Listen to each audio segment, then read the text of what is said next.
Welcome to Q-Wide, where this week our food for thought is food. Surfing on a smorgasbord of succulence, ce soir is our delicious panel, the rarest of truffles, David Mitchell. The choicest of cuts, Rich Hall. The strangest of fruit, Jimmy Carr. And something furry that's fallen down the gap between the oven and the dishwasher, Alan Davis.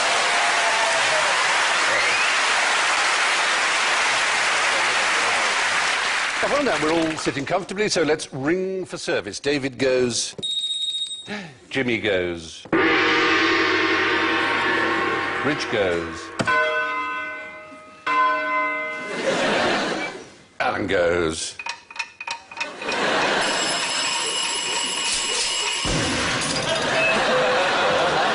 Right, now, before we tuck in, I've had a tongue down your... I've put a tongue. You will find a tongue. I've put a tongue. Is there a tongue under there? You see? Is this what you're referring to? Yes. There's a tongue. That is actually what's known as a tongue map. And during the course of this evening's festivities, I would like you to fill in the areas of the tongue that are responsible for which flavours. You may know there's a certain number of flavours that the tongue can detect. So you're saying that each area is a different area of taste? So if you had that bit of your tongue, you know, lopped off, you wouldn't be able to taste certain stuff? That's the theory of a tongue map. But there are only 5 things that a tongue can detect. How does the food know where to go?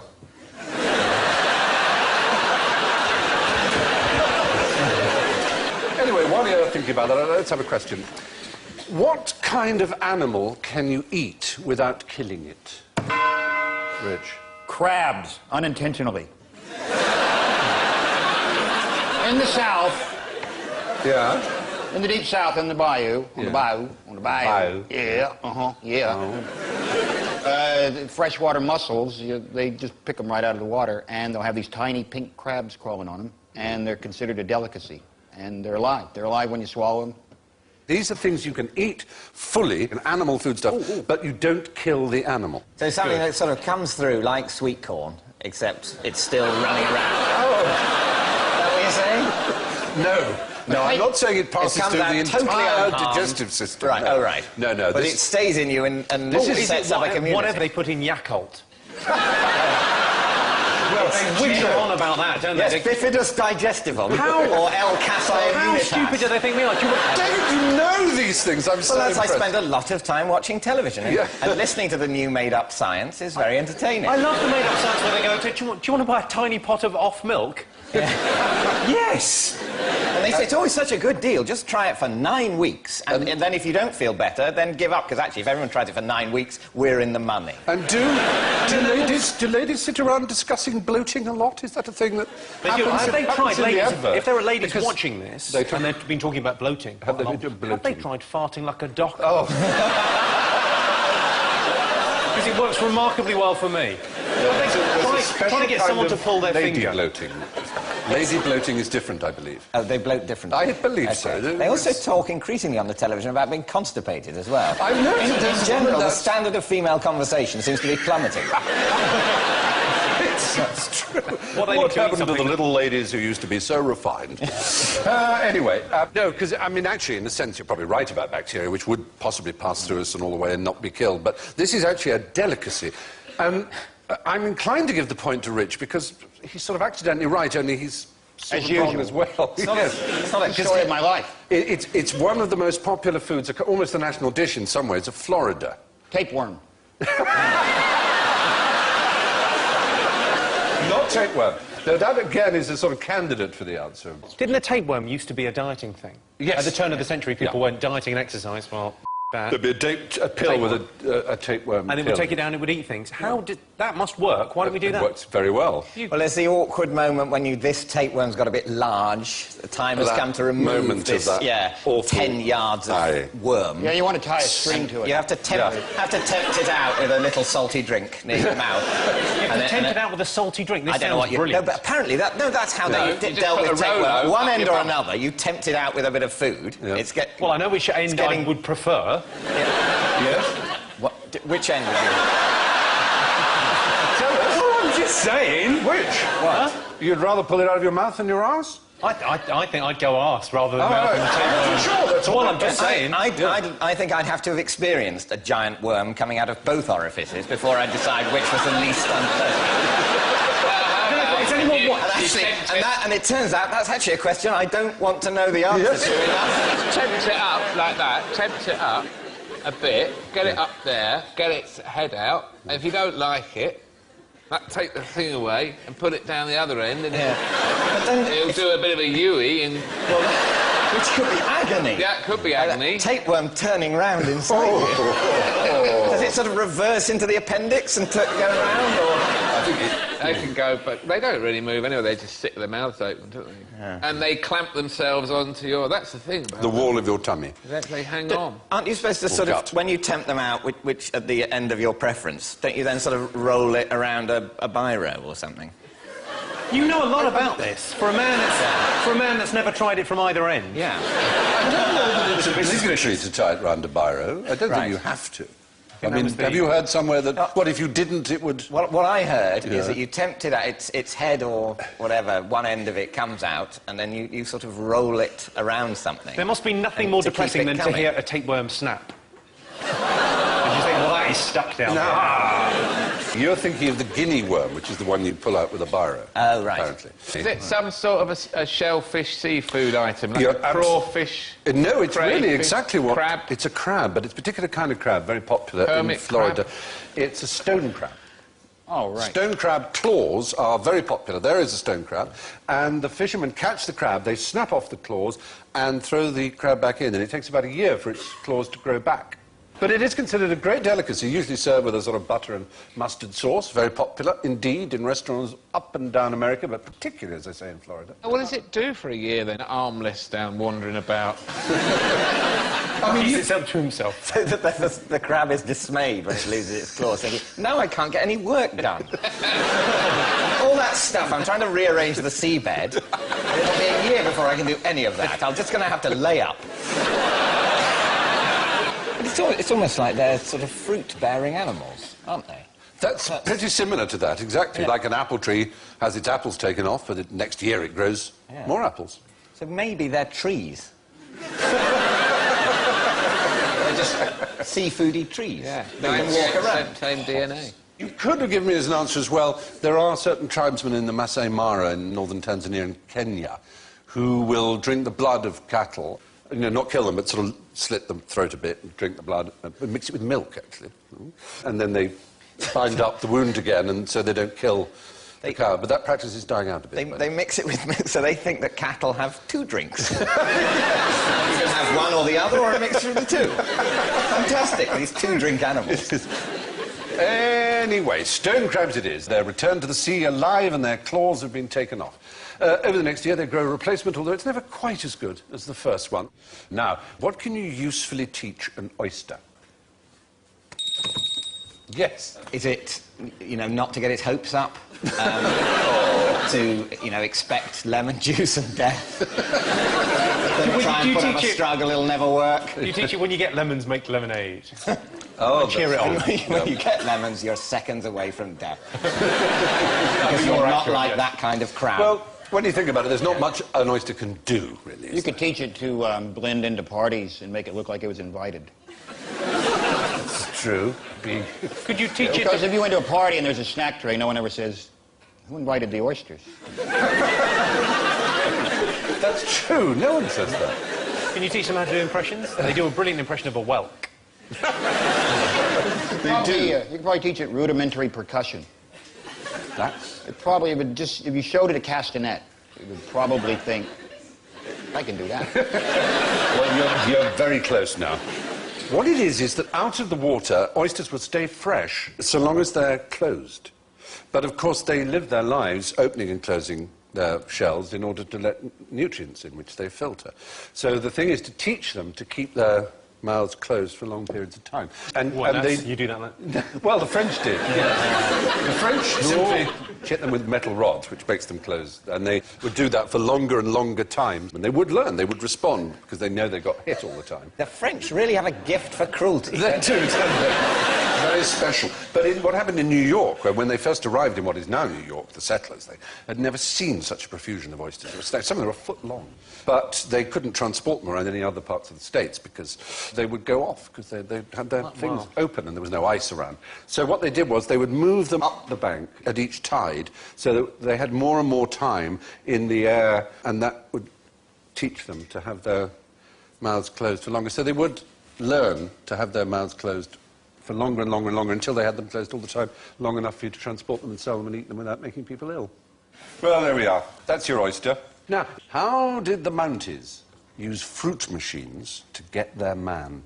When you say fruit machines, is this a friend of yours? I'm sorry. He's a fruit machine.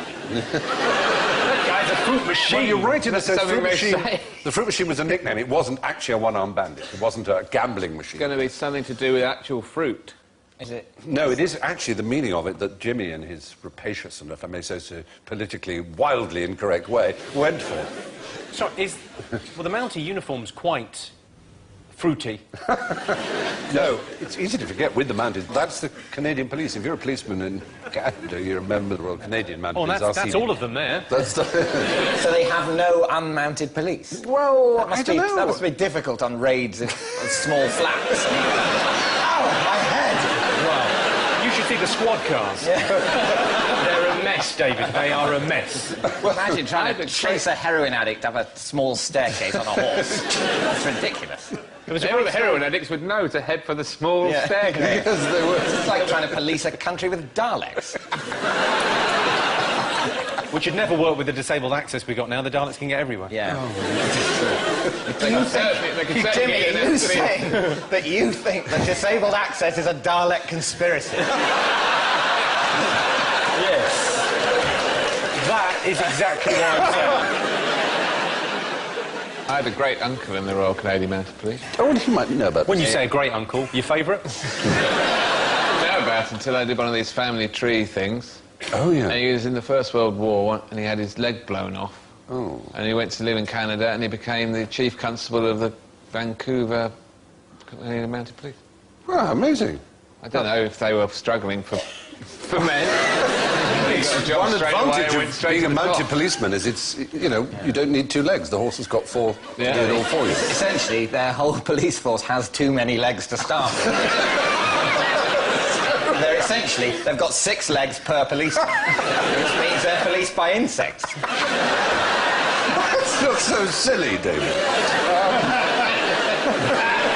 No, we come back to this fruit machine. In the Cold War period, they were worried in a lot of Western countries about civil servants. There'd been a few scandals about civil servants being blackmailed. For what reason? Homosexuality. For being homosexual, for being gay. Now, the Royal Canadian Mounted Police, they were trying to find out the homosexuals in the Canadian Civil Service. Right. So that they could not be honey-trapped by Soviet spies, and so on. That was the theory of it. So is one of these gay, then? Is No, is this no, like no. Never mind the No, Buzzcocks? no. Number 3. Was this before the RAF invented gaydar? Yes, exactly. It was a gaydar machine, if you like. It was essentially a pretty primitive device which, amongst other things, showed people pictures of nude men and women and measured their pupil dilation and their perspiration. But the awful thing is, if they failed, as it were, they were sacked. That was their job over with. They were deemed to be homosexual and they were out of a job. Of course, the whole system is thrown out for any civil servants who fancy horses. Yeah. All the people running the test in the room, you know, riding around the room, saying, can't quite reach down to the fruit machine. Down these horses. This crude measurement device was replaced, though, by something called... Dancing on ice.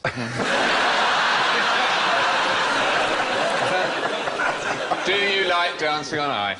Is this a trick question? Yes, I do. You're out. No, you've got to answer, it's to die for. It's a plethysmograph. And a plethysmograph is an instrument. There's two versions, a male version and a female version, because you're trying to count lesbians here as well, apparently. Oh. So the male version is basically a kind of cock ring, is the only way I can describe it, that measures the tumescence of the male member when certain images are played to it. And for women, it's a sort of dildo that measures lubrication. I wouldn't mind doing that. What? Jimmy, so much is coming out here. I'm just saying the testing. Who You'd got like that? to do that, would Well, you? yeah, who got the testing job? That sounds brilliant. Ooh, doesn't it? Oh, lovely. Well, I'm just saying. Yeah. Be a giggle. When was this? When did they invent that? Well, surprisingly recently. I mean, it was used up until the 80s. To the 80s? Yeah. But surely it was The legal and 1980s. above board in the 1980s. Well, exactly. It seems so Homosexual. odd. It seems weird that they would just go, well, we'll just double-check that. The odd thing about the fruit machine was the guy who brought it to Canada, who was called Kurt Freund, had actually invented it. He was a German living in Czechoslovakia. He'd invented it in order to do the precise opposite. It was to catch out people who claimed they were gay and used it as exemption from serving in the Czechoslovakian army. Now, you have a choice of venues for dinner tonight, Russia or France. Describe the difference between Russian and French service. Yes. In France, they give you lots of vaguely obstetric instruments to dismantle Right. things like frog legs and Oh, snails it's and special cutlery. all the stuff you would Yeah. have your backyard fumigated for. And in And Russia? in Russia, they just go, here's a turnip. If you don't like it, you're going to Siberia. You know what the Russian national dish is? Yeah. Empty. Not my fault. I think I know the answer Go to on. this. I think it's that isn't almost all service now is what you call Russian service, which is sort of you have food in courses, one after another. And French service, which obviously the French don't, they have food in courses like everyone, like the Russians. But French service was everything sort of coming at once, like a kind of buffet. That is an absolutely perfect answer. David Mitchell, have a handful of points. Completely correct. Yeah. And of course, there's the tapas and Mazedis principle in lots of Middle Eastern and Mediterranean cooking. But you're absolutely right. The French, right up until the 19th century, all the courses would come in one big go, and you just helped yourself to everything. And then the Russian Prince Kurakin, who was the ambassador to Napoleon's court, he came and said, we have had this brilliant idea in Russia. It's used one course and then another. And this was considered absolutely staggering and revolutionary, and it caught on. Then the Americans improved on it by making it able for you to drive through in a car. Yes. And get it in a bag. From a 16-year-old They did indeed. with shingles.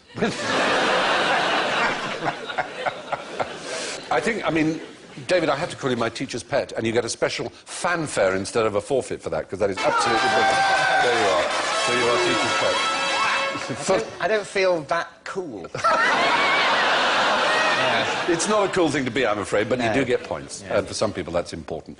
Escoffier was the man who introduced this into private homes and, more importantly, into restaurants. What do you know about Escoffier? Anything? David will know. Yeah. He started Frog's Legs. You're absolutely right. And I only know that because I went on David's radio show and found it out. Also, I should at this point say, in the QI annual, I did a page on Escoffier. So I'm quite well. Let's you know, hear this it. could be a good bit. First name? Auguste. Brilliant. And he Died in... Oh, I can't remember. Terrible what- house fire. About 19. He died in 1935. He lived a long time, 62 years. And he sort of was a chef. founded the Ritz Hotel in Paris and the Carlton Hotel in London. And used the to- Savoy. and was the chef at the Savoy. Brilliant. And what's his most famous dish? Well, he invented peach Melba, didn't he? Yes. Dame Nellie Melba. For Dame Nellie And Melba. also apparently invented Melba toast for Yes. her as well, because she was dieting in between peach Melbas. And who was Nellie Melba? She was an opera singer, And what was her real name? Mitchell. Yes, very good. I am so I think her impressed. father was called David Mitchell. Get out. Do you know? This is like happening. I am truly impressed. If anyone thinks this is set up, it truly You is. are tumescent, I know you are. Where's the fruit machine now? Well, talking You of, facts! talking of that, there's a fact about Dame Nellie Melba. Do you know what she liked to have? Legend has it, what she liked to do when she was waiting to go on. What was her profession? She was an opera She was a singer. great opera singer, exactly. And what did she think was good for the voice? Oh. Oral sex. No, I'm not saying anything. Alan gets the point, oral sex, yes.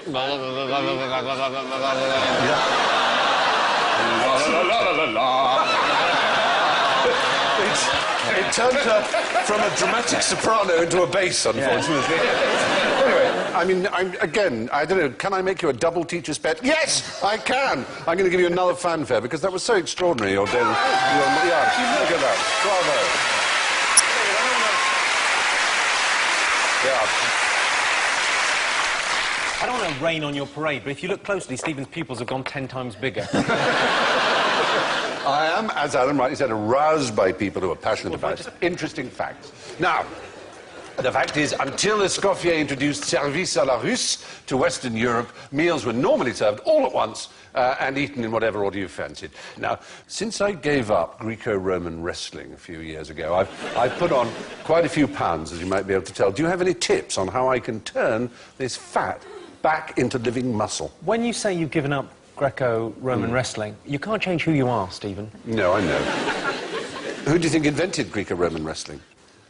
Greeks and Romans.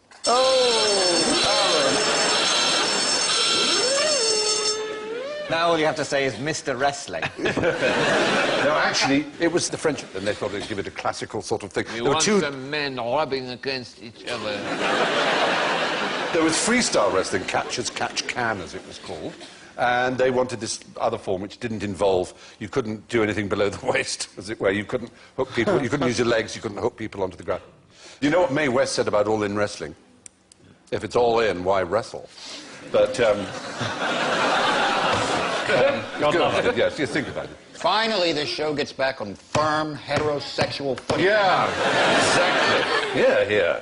You can't turn muscle into fat into Thank muscle. you, Alan Davis. Two different things. That thing about if you're muscly, if you don't keep doing it, it turns into fat. That's nonsense. You're so right, and that's precisely what I wanted to say, Alan. That is brilliance on your part, and I'm very, very pleased with you. Well done. I think I might give you a teacher's pet fanfare as well, as a matter of I fact. have still written semen on my tongue, though. Well, at least you've just written it. As I used to... You know, boys who rub me up the wrong way come to a sticky end. So, this idea that fat turns to muscle to fat, it's nonsense. It's like saying your toenail can turn into your ear. I mean, they're just two completely different substances and parts and metabolisms and structures of the body, and they're not the same. Now, what is the worst thing to eat for tooth decay? Crystal meth. There is some truth. Certainly, crystal meth addicts have appalling teeth. Have you seen the ad for crystal meth? No. It doesn't make me want to do it. Ad against it, surely. Oh, is it? That Yeah, I explains think it. so. No, that makes perfect sense. Because I looked at it and went, who's buying that? It's horrible. And the fact they sell it in vials. Yeah, The worst thing you could do would be to, to eat. because I saw this on TV, is to put them in salsa and then run a current through it. That must be bad, I grant you. The guy broke out of jail in Mexico. Took him 6 years. He just kept wiping salsa on the bars.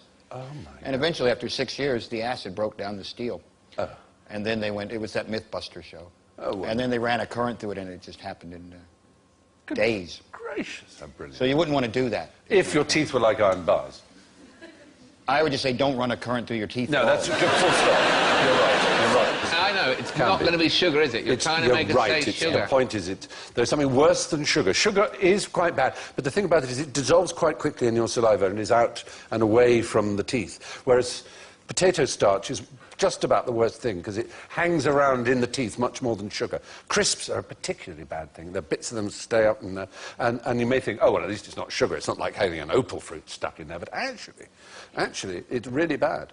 Do you know having gum disease doubles your chance of coronary artery disease?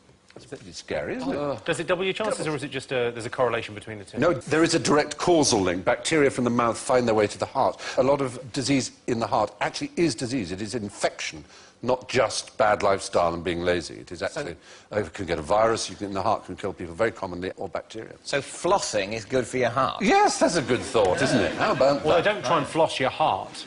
No, that's... I saw in America anal floss. Here we go again. It's a way of... No. It's not a gay thing, Rich. It's an American thing. It's a way of drying your intimate cracky. God bless America. Yeah, exactly. Drive-through floss. hamburgers and How does anal this work? floss. Isn't that just a towel? Yeah, Tom, but it's a hilarious- special one. You were that's- doing the wrong way then. Sorry, was I? It's a special, towel with a gusset. Yeah, basically. Sorry, putting your sleeves up worried me. I thought you were going to... I'll show you anal floss. Something veterinarian was going to happen. Anyway, surprisingly, sweets and chocolate aren't the worst thing for your teeth. Potato starch sticks to teeth for far longer, providing a feast for the acid-producing bacteria that erode your teeth. So that bag of chips might not just make you fat, it might make your teeth fall out too. Now, while we're digesting that terrible truth, how about a story? Tell me, if you would, the tale of the miracle of the herrings. Is it a miracle as in the act of an interventionist god? I can tell you it didn't happen. Yeah, you're right. It so didn't happen, but it is an official miracle. It's just one of them rather more pathetic. They I'm fell afraid, from the at sky. times. Is it one of those raining fish stories? Well, Is it it's the feeding of the three? no, it's really Point of the sad. herring. The feeding of the one person who didn't like herring on herring. always thought that about and the- he says, not too bad, actually. You saw that the feeding of the 5,000, like it's 5,000 people and there went some bread and fish. I reckon that was just about 4,500 people going, what have we got, bread and fish? I'm all right, thanks. I'll have something when I get home. It's also the other interesting thing about that story is that out of the 5,000 people, only 2 of them had thought to bring any food. Yes. And so in a way, it's, OK, good miracle, but the other side of it is 4,998 idiots with no sense of foresight at all, and Jesus doesn't make them learn a lesson from that. It's You're all right. fine. You said this is a they Sermon lived on to the not- Mount. This isn't Glastonbury, you could have said, couldn't you? But, you know, you used to say, you didn't bring any food? Of course there's Yeah. not going to be any food. Think Yeah. about it. Yeah. Plan next time. Judea would be better if people planned. But no, it always works out fine. Jesus will magic up some grub. He's going to get crucified one day, and then what are you going to eat? Yes. As you know, Roman Catholic Church likes to appoint, after they're dead, it likes to do this thing to holy dead people that Saint. makes them a saint.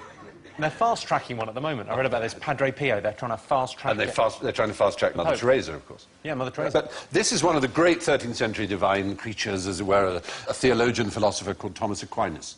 And they wanted to make him a saint. Now, he's a Dominican friar, but he didn't mortify his flesh, as you're supposed to. There he is, Thomas Aquinas.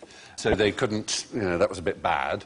He didn't seem to do any particularly good works while he was around. He wrote splendidly, he was a great philosopher.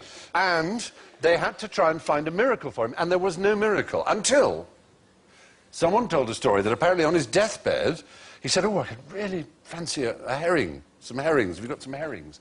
Now, they're in the Mediterranean where there are no herrings, so they thought, we'll bring him some pilchards, you won't know. And so they gave him some pilchards, and he went, they're the best herrings I've ever tasted. And so this is genuinely true. The Catholic Church decided to interpret that as the miracle of the herrings, that the pilchards had turned to herrings in his mouth. And therefore, he qualified as a saint, and therefore he is to this day St. Thomas Aquinas. The thing is, if you're going to make it up, you might as well make up something better than that. You'd think, wouldn't Just you? say, suddenly magicked up a unicorn. And it Yeah, gave I him a know. kiss. I think that's what's so sweet and feeble about it. Is Yeah. that they're just groping for a miracle. And so anyway, they made him a saint. Yeah, I like a saint. You like a saint, do you? Oh, I like a saint, yeah. What's the matter with a saint? Nice. Yeah. If you're going to have imaginary friends, have loads of them. Well, the great thing is it's something for people to collect, isn't it? Yes. You can, it's like Star Wars. Yes. There are all the figures. There's a merchandising opportunity. Oh, yeah, that's true. Anyway, there we are. The miracle of the herrings was attributed to Thomas Aquinas so that he would qualify for sainthood. Now, before we head below the salt, let's have a look at your tasting maps of the no, I know. times, can we? What have we got here? We'll start with you, Jimmy. What have you got? I imagine you would taste failure there and success at the back. Bitter taste of resentment. So bitter at the back, you think, possibly? What are the tastes? It's salt, sweet, Sweet, sour. sour, and then didn't they bitter. invent one There's which a is fifth MSG? Yes. But they didn't discover it until 1911 or something bizarre? Well, it's umami. It's the brothy, mushroomy, slightly... I love it. Savoury, exactly. Sweet, salt, Sour, sour, MSG, bitter. and yeah, that's it. Is that five. it? Five, yeah. Five. What's Gordon Ramsay wittering on about in all those shows? If that's it. That's on the tongue. There's a rainbow of things in the olfactory bulb in the nose. That's where all real flavours and things can be detected. But the tongue is only for those five. What have you got, Rich? Guilt, remorse, That's where you taste guilt. crabby. David, what have you got for us? I've got be sick, because it does make you be sick, and that's forgotten names on the... Oh, very good. Very good. Excellent. Alan, I got bitter, sour and sweet, and then I ran out of ideas. I had savoury. I didn't think it was right. That is umami. It's pretty savoury, yeah. And then I had one left, so I just put jam in. Well, for all we know, your tongue may. Are any of these right? No, the fact is, actually, all this, the whole tongue map idea is actually nonsense. Yeah, thank you. Throw your tongue over your shoulder, because... Well, if I could do that... Yeah, exactly. I wouldn't be working here for a start. Me being a happy man. Yeah. I wouldn't leave the house. She wouldn't let me. Because you could lick your shoulder blade. Well, the inference being... I suppose, yeah. There was a French restaurateur, quite a famous one in London, who's since Don't retired. tell me who actually could. No. But he used to say to women, "Excuse me, can I smell your pussy?" And they'd go, "No." He said, "Oh, it must be your feet then." Terrible joke. Sorry. How many of those people then he always stayed in the restaurant? He didn't do it in the restaurant. He didn't come up This to is the a horrible restaurant. I mean, how good is the soup going to have to be? You do it relaxing off-duty, Right. you would say. One of his jokes, anyway. We detect those five primary flavours all over the tongue and not in that. That used to be held to be the tongue map. And amazingly, it's still in quite a lot of textbooks. But it is absolutely not true. And so, we come to the highlight of our feast, la pièce de générale ignorance. Elbows off the tables and fingers on the buzzers. Name a poisonous snake. Yes, Billy. Piers Morgan.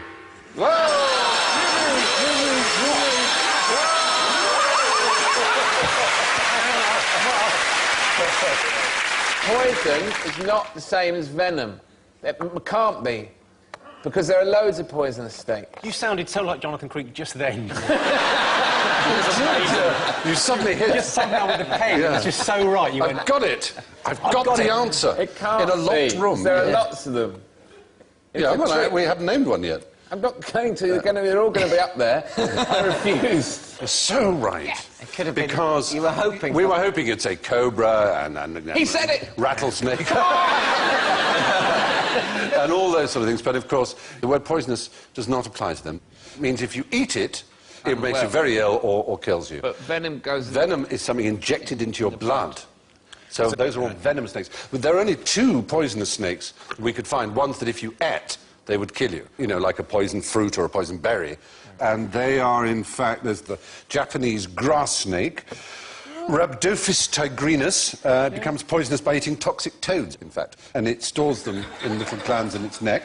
If you eat that, you'll die. Or there's the Thamnophnis certalis, which is the common garter snake. Stephen. Yeah. What are you talking about? It eats a poisonous newt, an orange-bedded, rough-skinned newt. Now, what shouldn't you eat before bedtime? Again, once again, it's a trap. Yeah, I can... Yeah. Cheese! Bad dreams gives you bad Supposedly dreams. gives you, but Always apparently, bad. according to a study, it's been debunked in 2005. Apparently, it gives you actually good dreams. On the other hand, the study was instituted by the British Cheese Board. You may have an right. It's called the British Cheese Board. Yeah, I know. Oh, God. I think they're aware of the joke. But no, but they make the point that there's an amino acid in cheese, as there is in milk and all dairy products, called tryptophan, which is a thing that gives you peace and joy and tranquility and helps you sleep. No, that's diazepam. That's also diazepam. But tryptophan is a natural one. I don't think it makes it better that they're aware of the joke. They've made their name a joke. The British Cheese Board. Manufacturing cheese is not a joke. Why would they turn their name into... And you make your name of your organisation a joke. It sits there dying, like a joke on a fridge. A joke should be cracked and then you forget it. But no, it's there on all the stationery and everything. Yeah. You're right, the British Cheese Board, and it becomes less and less funny each time, doesn't it? It's like a headline... I work for the British Cheese Board, please don't say anything. There was a headline on the BBC website when BA's profits went up, and they said BA's profits soar. Oh, Why is that better? Yeah. No one's going to laugh because you've said soar like a plane would soar. Just say go up. just avoid saying not go up because planes go up. Say increase. Do anything to avoid that awful half-limping, fetus of a joke. You're right, you're so right. From your lips to God's ears. Bravo. So the British Cheese Commission has determined that cheese is actually very good. What are those people doing, by the way? I don't know. Indiana Jones and the Temple of Doom. It's there. Pretty sure there's an opera singer in that fridge. No, he's reaching in. I keep the semen in here. Oh, dear. Didn't the romantic poets used to eat off meat in order to give themselves crazy dreams? I've not heard that specifically. That's a very interesting thought. They certainly liked, obviously, toying with morphine and Well, with I opium. heard that as they we used to know. eat really sort of gamey meat, leave it for a couple of days and eat it, and they would notice that they had extraordinary dreams because the kind of rotting flesh would give them And slightly extraordinary hallucinogenic. as well. I've not heard that. And extraordinary poos, did you say? That's what I dreamt I had to get up 10 times last night and sit lonely squitting. That's the only kind of dreams that off-meat has ever given me. Sight of the inside of the lavatory door at miserable hours. Maybe that's why you get so many poems. Oh, well, no. Yeah. Mainly Well, limericks. oddly enough, Byron actually wrote on a lavatory wall a very elegant classical poem, which was a sort of asking for a good stool. A cloaca is the Latin for a sewer, for a drain, for a lavatory. And so he wrote, O Cloacina, goddess of this place, look on thy suppliants with smiling face. Smooth and consistent may their offerings flow, neither rashly swift nor insolently slow. That's a genuine poetic... Better class of graffiti at You your do, school. don't you? I rather... When he says rashly swift, is that really possible for a poo to come Well, back too quick? It's what's known as the pathetic fallacy in the world of poetry, where you impute a kind of emotion or an ability to an object which is not capable of it. There you are, that's rather... That's all right. So, the British Cheese Board says, let them eat cheese. But who said, let them eat cake? Oh. Yes. It's that French woman. Yes? What's Dawn that? French. Oh, very good. She said let them eat brioche. Who did? I'm not saying it. I'm asking you. I need to know. Oh, was it Mr. Kipling?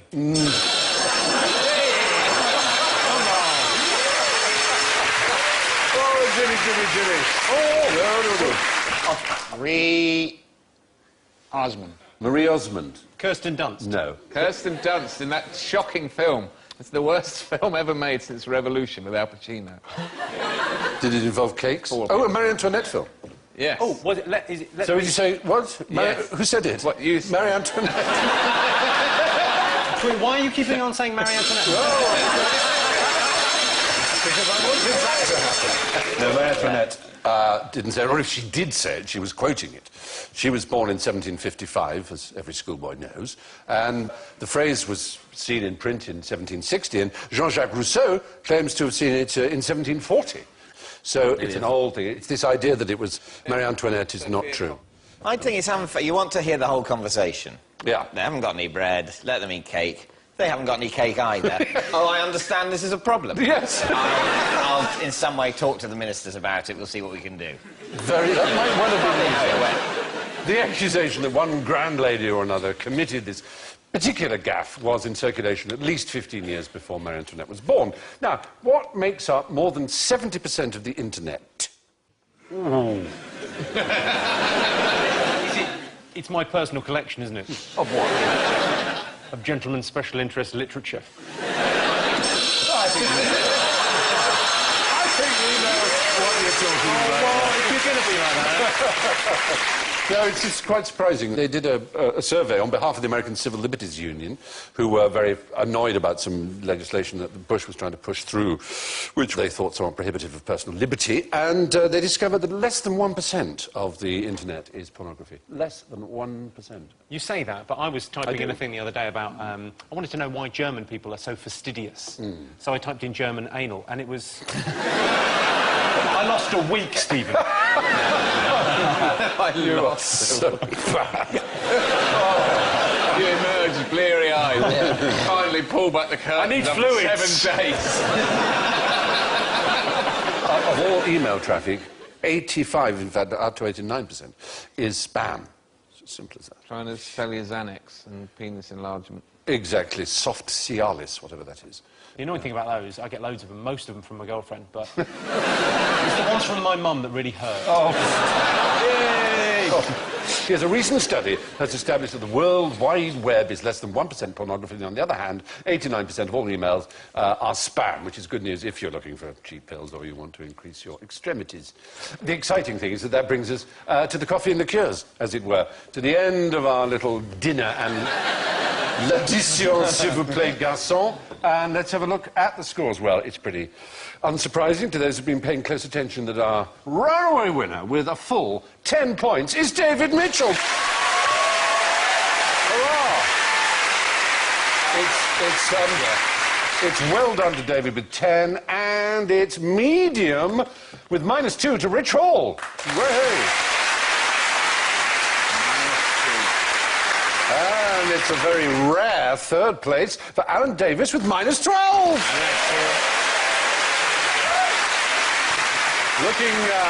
Looking decidedly blue, it's Jimmy Carr with -46.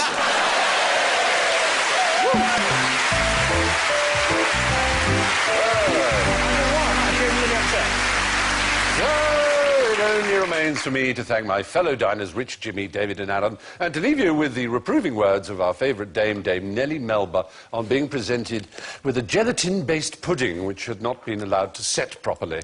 There are 2 things I like stiff, she said, and one of them's jelly. Good night.